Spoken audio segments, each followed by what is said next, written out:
Hey everyone, आप सभी का स्वागत है हमारे YouTube चैनल में। तो जैसा कि हमने लास्ट एपिसोड में देखा था कि किस तरह से चिन ने उन तीनों सेक्ट्स के लीडर को हरा दिया होता है और जियाना की जान बचा ली होती है, कि तभी एक नया कैरेक्टर यहाँ पे एंट्री लेता है जो जियाना को अपने साथ ले जा रहा होता है। अब यहीं से एपिसोड की शुरुआत होती है और हमें उस न्यू कैरेक्टर के बारे में पता चलता है। इसका नाम वो चिन है और ये जियाना की फैमिली का ही एक मेंबर है। इसके साथ यहाँ जियाना को अपने साथ लेने के लिए एक लड़की भी आई होती है जिसका नाम यूनवेई होता है।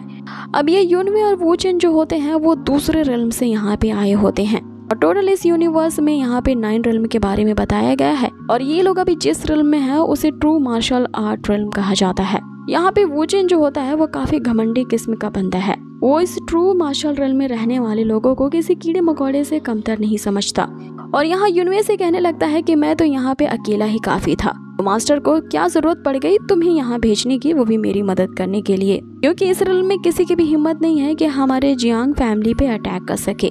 जिस पे यूनवेई से कहती है कि ट्रू मार्शल रेल्म को इतना भी अंडरएस्टिमेट मत करो, क्योंकि ये तियानयुन डोमेन का बहुत ही वीकेस्ट एरिया है ज़ेन्यू वर्ल्ड में, और अगर इस रेल्म को तुम इतना नीचा समझते हो तो मुझे डर है कि यहाँ के एम्परर ज़ेन्यू जो हैं वो इस बात से काफी गुस्सा हो जाएंगे।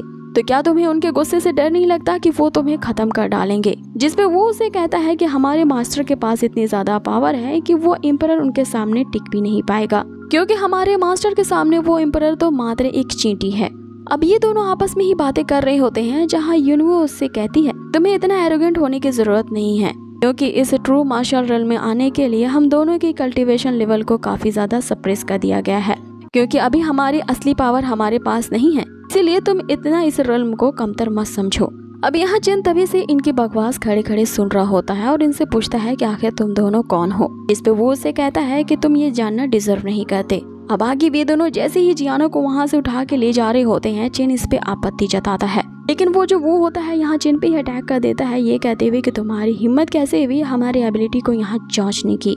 आगे वो उस पे अपनी इतनी पावरफुल प्रेशर का इस्तेमाल करता है जिस दबाव में आकर यहाँ चिन अपने आप को हिला भी नहीं पाता। अब उस वुचेन की पावर इतनी ज्यादा होती है कि यहाँ चिन समझ जाता है ये दोनों जरूर दूसरे रेल्म से यहाँ पे आए हैं। अब आगे यहाँ चिन उस प्रेशर को झेलते हुए वहाँ उठने की कोशिश तो करता है, लेकिन वो होता है उसे ये कहते हुए कि अपने आप को लकी समझो कि मेरे हाथों से मरने का तुमको सौभाग्य मिला।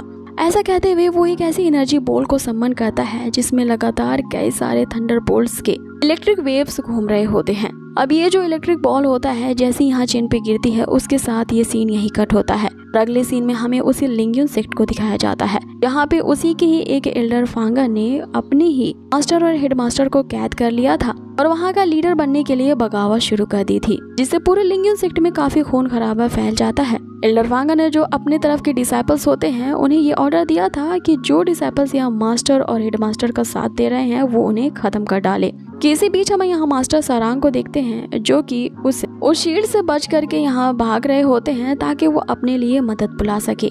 दूसरी तरफ हम उन डिसाइपल्स को देखते हैं जो कि अपने ही क्लासमेट्स को मार रहे होते हैं, ये कहते हुए कि अगर तुम हमारा साथ देते हो तो तुम्हारे लिए आगे का जीवन है, लेकिन अगर तुम हमारा कहना नहीं मानते तो तुम्हें हम मौत के घाट उतार देंगे। अब अपने सेक्ट की इस तरह से तबाही देख करके यहाँ मास्टर सारांग को ना चाहते हुए भी वहाँ से भागना पड़ता है। वो मदद के लिए किन्यून माउंटेन पहुंचना चाहते थे ताकि मास्टर यूनमेन को बुला सके, लेकिन उसी समय एल्डर फांगा के जो चमचे डिसाइपल्स होते हैं इनका रास्ता रोक लेते हैं। यहाँ पे वो उन्हें मारने के लिए अटैक भी करते हैं कि इसी समय एल्डर सिरांग जो होते हैं इनमें इतनी ज्यादा एनर्जी नहीं बचती है कि ये उनके अटैक को जवाब दे सके। तभी यहाँ पे मास्टर सिरांग का एक डिसाइपल जो आता है वो उस बंदे को पकड़ लेता है। मास्टर से कहता है कि मैं इन्हें रोकने की कोशिश करता हूँ, तब तक आप यहाँ से भाग जाइए।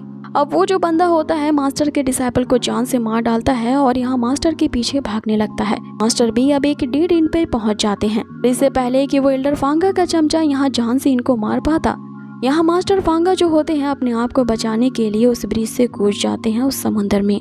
अब यहीं पे सीन चेंज होता है और हमें वापस से चिन को दिखाया जाता है जिसकी काफी देर के बाद आंख खुलती है और वो ये सोच ही रहा होता है कि क्या वो फिर से मर गया या जिंदा है। तभी वो अपने सामने देखता है कि जो यूनवेई होती है वो जियाना को लेकर के अपने साथ जा रही होती है। यहाँ पे चिन सोचने लगता है कि अभी वो अपने जिस लेवल पे है वो इन दोनों का ही सामना नहीं कर पाएगा। अब ये सोचते हुए उसकी आंखों से आंसू बहने लगते हैं। उसने ह्यूमन बनने के बाद पहली बार इस तरह की इमोशन को फील किया था और उसे समझ में नहीं आ रहा होता है कि जियाना और उसका तो कोई रिश्ता नहीं है, फिर भी वो उसके लिए इतना सैड क्यों है। अब कारण ये होता है कि उस डिसाइपल चेन ने मरने से पहले अपनी सारी मेमोरीज इस चेन को दे दी थी। इस मेमोरीज के कारण ही जियाना के प्रति उसके मन में इमोशंस जाग गए थे। अब ह्यूमन के इमोशन इतने विचित्र होते हैं, ये सोच करके उसे अपने आप पे हंसी आ रही होती है कि वो आखिर रो कैसे सकता है।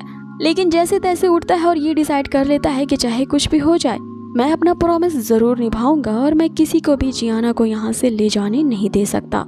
जिस पे वू चेंग उसे कहता है कि तुम्हारी अब इतनी हिम्मत हो गई कि तुम जियांग फैमिली के मेंबर को इस तरह से धमकाओ। तुम्हें शायद ये नहीं पता कि हम कितने अपर रेल्म से आए हैं, इसीलिए हमसे पंगा लेने की कोशिश भी नहीं करना अगर तुम्हें अपनी जान प्यारी है तो।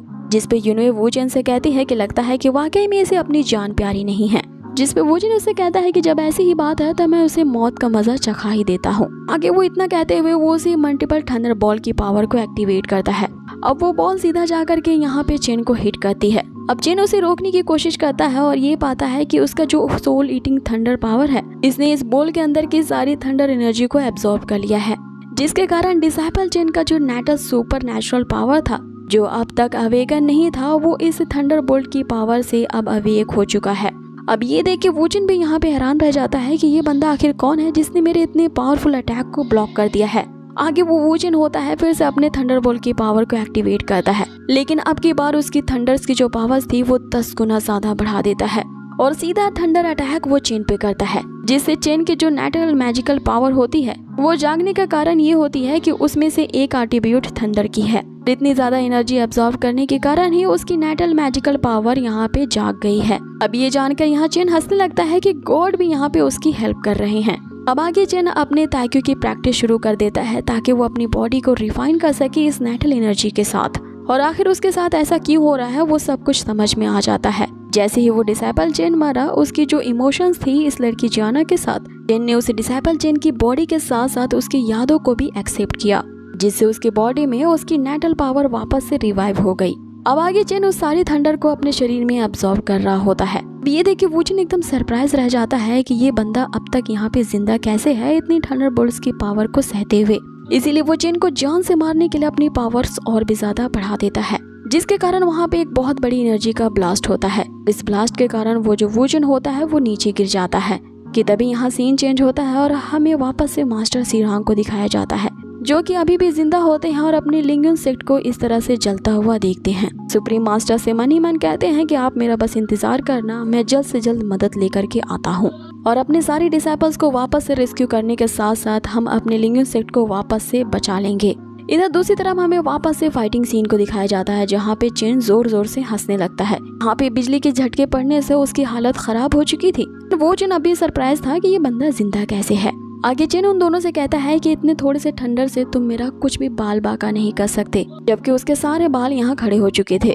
इस पे यूनवे कहने लगती है कि मास्टर ने हमें सही बताया था, इन 9 रेल्स में स्ट्रेंज पीपल के साथ साथ ऐसे स्ट्रेंज थिंग्स होती रहती हैं जिनके बारे में हम अभी तक नहीं जानते, और ये जो बंदा हमारे सामने अब तक जिंदा खड़ा है ये उन्हीं में से एक है। बाकी जो वू चेंग होता है उससे कहता है कि अब तक मैं तुम्हें अंडर एस्टिमेट कर रहा था, इसीलिए मैंने अपनी आधी से भी कम स्ट्रेंथ तुम पे आजमाई थी, लेकिन अब मैं तुम्हें सप्रेस करने के लिए अपनी पूरी ताकत लगाऊंगा। ऐसा कहते हुए वो अपने सेकंड मैजिकल पावर को समन करता है, जो कि एक ओवरलॉर्ड गन होता है। आगे वो वू चेंग उससे कहता है कि चलो देखते हैं कि तुम इसके अटैक को सह पाती हो कि नहीं। अब आगे वो वू चेंग उस वेपन से जैसे ही यहाँ चेन पे अटैक करता है, चेन अपने डेवल हैंड का यूज करता है और इस अटैक को रोक लेता है, जिससे वो वू चेंग जो होता है वो इंजर्ड हो जाता है।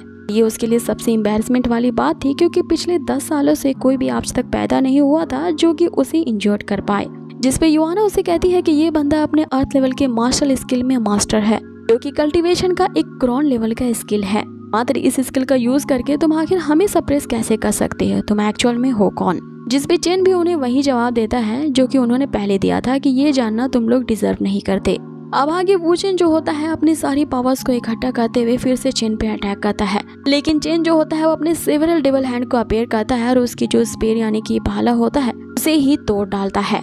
अब ये देख के वो वू चेन भी हैरान रह जाता है कि ये जो उसकी पावर है वो एक इम्परर लेवल की सुपर नेचुरल पावर है। इसे रोक पाना तो किसी के लिए भी इम्पॉसिबल ही है, और इस रेलम के अगर इम्परर भी आ जाए तो मेरे इस ताकत का मुकाबला नहीं कर सकते। तो आखिर ये बंदा कौन है जिसकी इतनी ज्यादा स्ट्रॉन्ग बॉडी है। अब आगे हम देखते हैं कि चेन ने जैसे ही उस नेटल मैजिकल पावर को एक्वायर किया था, उसकी हेवन की जो स्ट्रॉन्गेस्ट मार्शल आर्ट स्किल होती है वो ओपन हो जाती है, जिसके कारण अब वो अर्थ शैटरिंग फीस्ट का इस्तेमाल करने वाला था। और इसका एकमात्र पंच एक ऐसा अटैक होता है जो कि पूरी दुनिया को ही तबाह कर सकता है। कि वो सोचता है कि उसकी प्रीवियस लाइफ में जब एक वो इमॉर्टल था, इस फीस्ट का यूज करने के लिए उसे बॉडी टेम्परिंग के 6 लेवल पे होना पड़ता था, लेकिन इस नेटल मैजिकल पावर के कारण अभी चेन फिलहाल अपने 4th लेवल पे है। फिर भी इस नेटल पावर के कारण वो इस पंच का यूज कर सकता है। अब आगे वो चेन जैसे ही उस पे अपना जानलेवा अटैक करने वाला होता है, यहाँ पे जो चेन होता है उसी अर्थ शैटरिंग फिस्ट का इस्तेमाल करता है, जिसके कारण वहाँ पे इतना भयानक ब्लास्ट होता है कि वो पूरी किंगडम ही हिल जाती है। यहाँ पे चेन ने जिन 3 सेक्ट्स के लीडर को अभी हराया था, वे सभी भी इस ब्लास्ट को देखते हैं और सोच में पड़ जाते हैं कि आखिर लिंग्यू सेक्ट में ऐसा जीनियस पैदा हो गया है जो कि इतनी भयानक अटैक कर सकता है। अभी लिंग्यू सेक्ट में जिस तरह का बैटल हो रहा है वो तो इनकी इमेजिनेशन के परे ही है।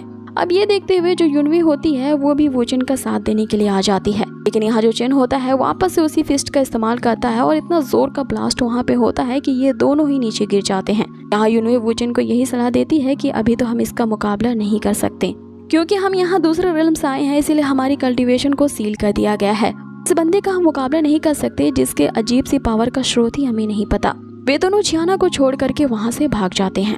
अब आगे चेन जो होता है वो जियाना के पास आता है और उसे कहता है कि तुम चिंता मत करो, जब तक मैं यहाँ पे तुम्हारे साथ हूँ तुम्हें कोई भी नहीं ले जा सकता। अब आगे हमें वापस से वोजन को दिखाया जाता है जिसने इस तरह का ह्यूमिलेशन पहले कभी नहीं सहा था। इसे अपनी हार पे काफी ज्यादा एम्बैरेसमेंट हो रही होती है। इस पे यूनिवर्स से कहती है कि अभी शर्मिंदा होने का टाइम नहीं है, ये सोचो कि हम मास्टर को इस बारे में कैसे एक्सप्लेन करेंगे कि हम उनके द्वारा दिया गया एक छोटा सा मिशन भी पूरा नहीं कर पाए।